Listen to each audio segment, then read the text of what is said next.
مولاي صل وسلم دائما أبدا على حبيبك خير الخلق كلهم مولاي صل وسلم دائما أبدا على حبيبك. Assalamualaikum warahmatullahi wabarakatuh. Nama saya Rahmawati Anissa Dau, saya mahasiswa semester 5 Ahwal Asasiyah Fakultas Syariah. Pada kesempatan kali ini saya akan menjelaskan materi dari mata kuliah Peradilan Islam yang ditempuh oleh dosen Ibu Dr. Nuraila Harun MSI dengan judul makalah Sejarah Singkat Peradilan Agama di Indonesia. Kita mulai pada pembahasan yang pertama, yaitu peradilan agama. Eksistensi peradilan agama merupakan conditio sine qua non, yaitu suatu yang mutlak adanya bagi umat Islam di Indonesia. Sepanjang ada umat Islam, sepanjang itu pula peradilan agama ada. Meskipun pada awalnya masih dalam bentuk dan corak yang sederhana dan nama yang berbeda-beda.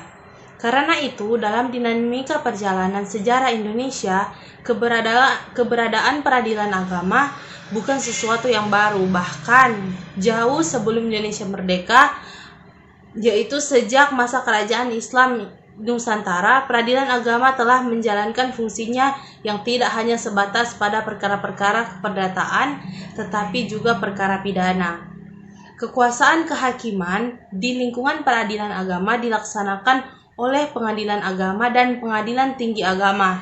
Pengadilan agama berkedudukan di ibu kota kabupaten atau kota dan daerah hukumnya termasuk wilayah kabupaten atau kota. Pengadilan agama berkedudukan di ibu kota provinsi dan daerah hukumnya termasuk wilayah provinsi, tetapi tidak menutup kemungkinan adanya angka. Pengadilan agama merupakan pengadilan tingkat pertama dan pengadilan tinggi agama merupakan pengadilan tingkat banding, di mana peradilan agama sebagai pelaksana kekuasaan kehakiman yang berpuncak ke Mahkamah Agung. Peradilan agama berwenang memeriksa, mengadili, memutus dan selesai perkara antara orang-orang yang beragama Islam sesuai dengan ketentuan peraturan perundang-undangan.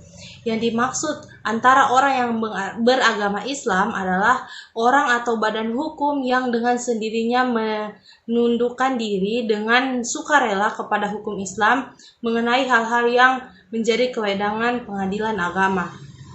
Nah, kewenangan pengadilan agama sebagaimana diatur dalam Undang-Undang Nomor 3 Tahun 2006 tentang perubahan atas Undang-Undang Nomor 7 Tahun 1989 tentang peradilan agama, yaitu yang pertama perkawinan, waris, wasiat, hibah, wakaf, infak, sedekah, dan ekonomi syariah.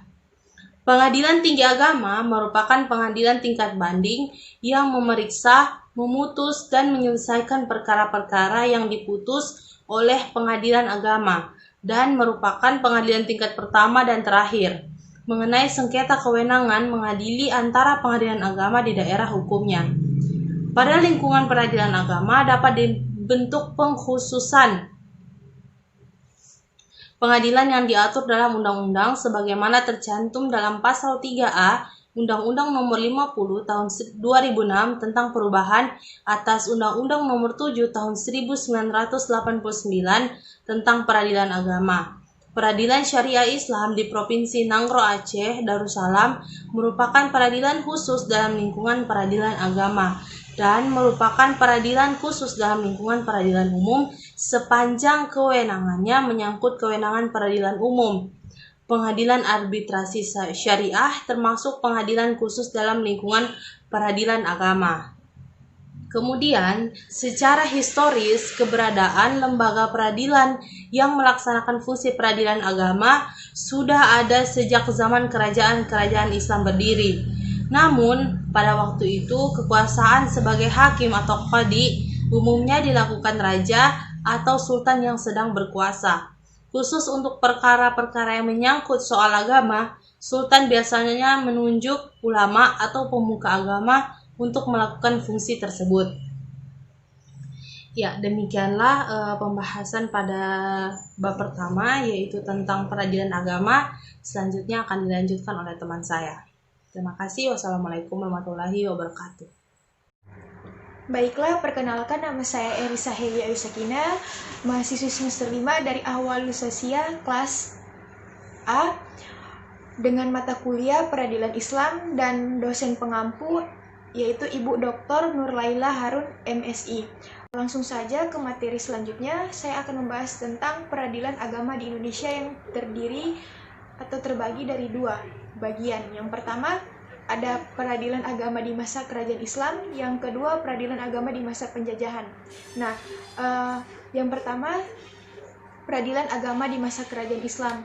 Nah, dengan masuknya agama Islam ke Indonesia, peradilan agama di Indonesia ini telah ada sejak zaman kerajaan-kerajaan Islam seperti Kerajaan Islam Samudra Pasai yang berada di Aceh, Kerajaan Islam Mataram di Jawa Tengah, Kerajaan Islam Banjarmasin di Makassar dan selainnya.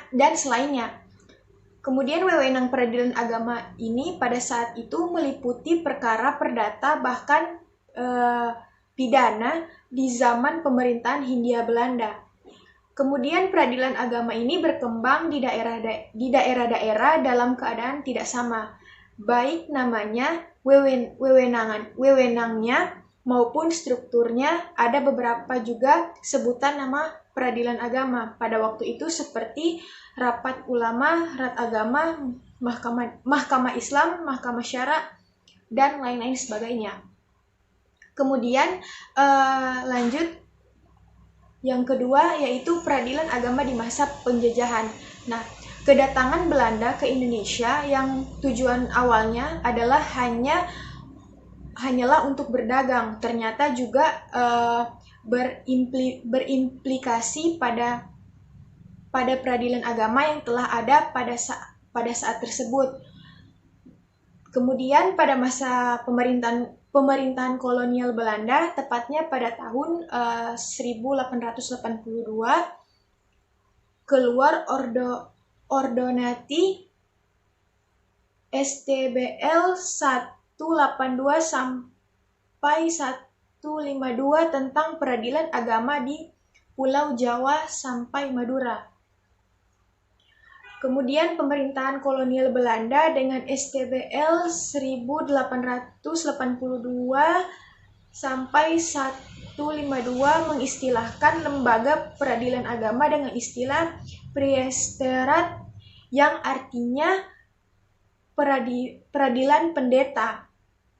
Nah, hal ini dikarenakan mereka mengasumsikan bahwa para ulama yang menjalankan kekuasaan kehakiman di bidang hukum perdata dengan pendeta yang selama ini telah dikenal. Terus kekuasaan peradilan agama pada saat tersebut terkadang berbenturan dengan peradilan negeri. Hal ini karena sengaja dibuat oleh pemerintah Belanda. Dikarenakan sejak awal pemerintahan jajahan khawatir atas keberadaan hukum Islam. Selain hukum Islam berbeda dengan agama yang dianut mereka, juga merupakan hukum yang terbesar dianut oleh masyarakat Indonesia. Oleh karena itu, memberikan hak hidup hukum Islam sama artinya dengan memberikan peluang hidup terhadap hukum bangsa Indonesia. Dengan segala sesuatu yang terkait dengan peradilan agama pada saat tersebut didukung dan dipengaruhi oleh teori yang berkembang pada saat tersebut, yaitu teori reception in complex yang dikemukakan oleh Van den Burg dan teori repis yang dikemukakan oleh Soch, Orange, and Vollenhoven. Kemudian berdasarkan pada teori reception in complex, maka peradilan agama pada awal berdirinya berwenang untuk menerima, memeriksa, serta memutuskan seluruh sengketa keperdataan yang dialami oleh umat Islam. Sedangkan setelah lahirnya teori reperti menyebabkan kewenangan peradilan agama berkurang. di mana peradilan agama ini tidak berwenang menerima, memeriksa, dan memutuskan sengketa di bidang kewarisan bagi umat Islam. Sehingga kewenangan peradilan agama hanya terbatas dalam hal yaitu nikah, rujuk, dan talak. Selanjutnya, berlakunya STBL 1937 garis 116 telah mengurangi kompetensi pengadilan agama di Jawa dan Madura dalam bidang perselisihan masalah wakaf dan waris. Harus diserahkan kepada pengadilan negeri. Dengan adanya pemindahan kewenangan tersebut membuat kemarahan umat Islam dan dianggap penolakan terhadap kenyataan yang ada dan telah berlangsung lama. Menurut Bustanul Arifin, terjadinya konflik hukum tersebut diawali dengan rencana pemerintah Belanda untuk memberlakukan hukum sipil secara sepenuhnya bagi masyarakat Indonesia, sebagaimana di bidang hukum pidana yang telah berhasil mereka lakukan. Dengan adanya hal tersebut mengundang perlawanan terhadap kebijakan pemerintah yang dipelopori oleh C. van Vollenhoven dan Soch Hurch-Ronch. Keduanya ialah pakar hukum adat yang berpandangan bahwa apabila hukum Belanda dipaksakan untuk dilakukan bagi penduduk pribumi, maka yang akan mengambil keuntungan adalah hukum Islam. Nah, dengan alasan bahwa hukum Barat hidup dan berkembang dengan hukum Kristen. Dengan demikian justru mereka lebih menghendaki bahwa hukum yang berlaku bagi penduduk pribumi yang tepat adalah hukum adat. Jadi hukum adat dinilai sesuai dengan kebijakan hukum kolonial Belanda serta dianggap tidak membahayakan eksistensi pemerintahan Belanda. Assalamualaikum warahmatullahi wabarakatuh. Baiklah, saya akan melanjutkan pembahasan dari saudari Erisa mengenai sejarah singkat peradilan agama pada masanya. Masuk ke pembahasan saya itu masa kemerdekaan. Teori reseptie ternyata masih ada di zaman kemerdekaan, termasuk di dalamnya mempengaruhi para pembuat peraturan perundang-undangan legislator pada saat tersebut, meskipun teori tersebut telah mendapatkan bantahan dari teori Huzairin yang menyatakan bahwa berlakunya hukum Islam tidak berdasarkan pada hukum adat, akan tetapi sesuai dengan perundang-undangan atau yang disebut positivasi hukum Islam. Namun pada kenyataannya seakan-akan hukum Islam yang berlaku di masyarakat baru berlaku jika hukum adat telah menerimanya. Hal ini masih menguasai alam pikiran pada para sarjana hukum di Indonesia, khususnya yang berada dalam legislatif maupun pada yudikatif. Kemudian pada tahun 1946 dibentuklah sebuah Kementerian Agama. Departemen Agama dimungkinkan konsolidasi atau seluruh administrasi lembaga-lembaga Islam dalam sebuah badan yang bersifat nasional. Berlakunya Undang-Undang Nomor 22 Tahun 1946 menunjuk secara jelas maksud untuk mempersatukan administrasi nikah, talak, dan rujuk di seluruh Indonesia di bawah pengawasan Departemen Agama. Undang-Undang Nomor 22 Tahun 1946 awalnya hanya berlaku bagi Jawa dan Madura. Namun kemudian pada tahun 1954, pihak Departemen Agama berhasil mendapatkan persetujuan dari pihak parlemen untuk memberlakukan Undang-Undang Nomor 422 Tahun 1946 di seluruh daerah di luar Jawa dan Madura.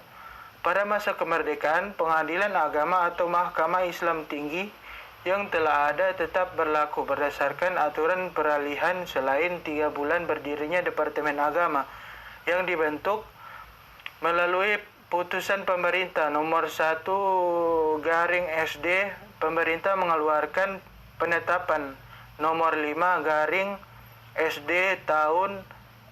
tanggal 25 Maret tahun 1946 yang memindahkan semua urusan mengenai Mahkamah Islam Tinggi dan Departemen Kehakiman kepada Departemen Agama. Sejak itulah peradilan agama menjadi bagian terpenting dalam Departemen Agama. Sementara pada sisi lain, para ahli hukum nasional selalu menggunakan setiap kesempatan untuk menghapuskan pengadilan agama Islam. Setelah peradilan agama diserahkan kepada Departemen Agama, maka para pejabat nasionalis yang berada dalam Departemen Kehakiman masih membuat undang-undang sebagai usaha untuk menghapuskan peradilan agama Islam dari eksistensinya, namun gagal. Pada tahun 1957 berlakunya peraturan pemerintah tahun 45 Lembaran Negara 1957 nomor 99 tentang peradilan agama atau Mahkamah Syariah di luar Jawa dan Madura. Kewenangan peradilan agama di luar Jawa dan Madura meliputi perkara-perkara nikah, talak, rujuk, fasah, nafkah mas kawin, tempat kediaman mut'ah, hadanah, perkara waris, wakaf, hibah, sedekah, dan baitul mal. Kemudian masuk ke pembahasan masa Orde Baru. Pada masa Orde Baru, lembaga peradilan dapat dikatakan mengalami perkembangan yang cukup signifikan, yaitu dengan diundang-undangkannya Undang-Undang Nomor 14 tahun 1970 yang sekarang telah digantikan dengan Undang-Undang Nomor 4 tahun 2004 tentang pokok-pokok kekuasaan kehakiman, yang mana kekuasaan kehakiman dilaksanakan oleh 4 lembaga peradilan, yaitu peradilan umum, peradilan agama, peradilan militer, dan peradilan tata usaha negara, yang semuanya berada di bawah naungan Mahkamah Agung. Peradilan agama sebagai salah satu lingkungan peradilan yang berada di Mahkamah Agung. Secara yuridis juga diatur dengan undang-undang tersendiri, yaitu Undang-Undang Nomor 7 tahun 1989 tentang peradilan agama yang sekarang diamandemen dengan Undang-Undang Nomor 3 tahun 2006. Sekian penjelasan dari saya. Untuk selanjutnya akan dilanjutkan oleh saudara saya Zulfikar. Terima kasih. Wassalamualaikum warahmatullahi wabarakatuh. Assalamualaikum warahmatullahi wabarakatuh. Perkenalkan, nama saya Zulfikar Maswara, NIM 1811031, Fakultas Syariah, jurusan Hukum Keluarga Awal Usasia. Membuat video ini bertujuan untuk memenuhi tugas makalah mata kuliah Peradilan Islam, dosen pengampu Dr. Nuraillah Harun MSI. Oke, lanjut. Pada masa reformasi, yaitu pada tahun 1998, pada masa Orde Baru, awalnya menuju progres yang luar biasa, di mana dengan melihat Undang-Undang Nomor 19 tahun 1946 yang dirasakan tidak sesuai dengan prinsip kekuasaan kehakiman yang merdeka, perlu segera diganti, sehingga lahirlah Undang-Undang Nomor 14 tahun 1970 tentang pokok-pokok kekuasaan kehakiman. Dilihat secara hukum, khususnya berkaitan dengan peraturan perundang-undangan, tampak bahwa kekuasaan kehakiman telah diakui sebagai kekuasaan yang merdeka dalam rangka penegakan hukum di Negara Kesatuan Republik Indonesia, sehingga secara yuridis tidak boleh ada intervensi dari kekuasaan lain. Bahkan perkembangan yang luar biasa dialami oleh peradilan agama, yaitu berkaitan dengan idak perlunya lagi fit eksekusi dari peradilan umum untuk melaksanakan putusan yang dihasilkan. Oke, kesimpulan. Eksistensi peradilan agama merupakan condition sine qua non, yaitu sesuatu yang mutlak adanya bagi umat Islam di Indonesia. Sepanjang ada umat Islam, sepanjang itu pula peradilan agama ada. Meski pada awalnya masih dalam bentuk dan corak yang sederhana, dari nama yang berbeda-beda, Karena itu, dalam dinamika perjalanan sejarah Indonesia, keberadaan peradilan agama bukan suatu yang baru. Bahkan jauh sebelum Indonesia merdeka, yaitu sejak masa kerajaan-kerajaan Islam Nusantara. Peradilan agama telah menjalankan fungsinya yang tidak hanya terbatas pada perkara-perkara perdata, tetapi juga perkara pidana. Peradilan agama berwenang memeriksa, mengadili, memutus, dan menyelesaikan perkara antara orang-orang yang beragama Islam sesuai dengan ketentuan peraturan perundang-undangan. Yang dimaksud antara orang yang beragama Islam adalah orang yang badan hukum yang dengan sendiri menundukkan diri dengan sukarela kepada hukum Islam. Mengenai hal yang menjadi kewenangan peradilan agama, kewenangan pengadilan agama sebagaimana diatur dalam Undang-Undang Nomor 3 Tahun 2006 tentang perubahan atas Undang-Undang Nomor 7 Tahun 1989 tentang peradilan agama, yaitu perkawinan, waris, wasiat, hibah, wakaf, infak, sedekah, dan ekonomi syariah. Sejarah peradilan di Indonesia meliputi zaman kerajaan Islam, zaman penjajahan Belanda, masa kemerdekaan, zaman Orde Baru, yang terakhir yaitu masa reformasi. Baiklah teman-teman, itulah merupakan presentasi dari kelompok 8. Saya mewakili teman-teman, saya ingin meminta maaf apabila ada salah-salah kata ataupun kami membuat kesalahan. Saya mohon maaf. Unzur man qala wa tanzur man qala. Lihatlah apa yang dikatakan dan jangan lihat siapa yang mengatakan. Wabillahi taufiq wal hidayah. Wassalamualaikum warahmatullahi wabarakatuh.